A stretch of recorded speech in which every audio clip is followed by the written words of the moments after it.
In this video, I will show you how to turn on memories in Google Photos. Let's get started. First, open the Google Photos app on your device. Next, tap your profile picture in the top right corner. On the Profile menu, scroll down and select Photos Settings.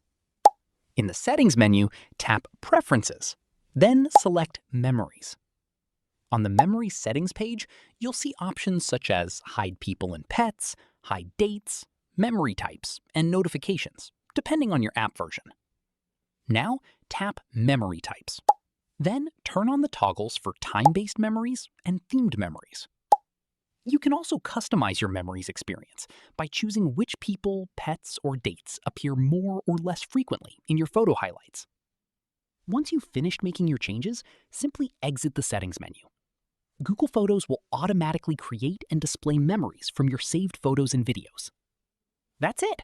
You've successfully turned on and customized memories in Google Photos. If you found this tutorial helpful, don't forget to like the video, subscribe to the channel, and leave a comment below. Thanks for watching.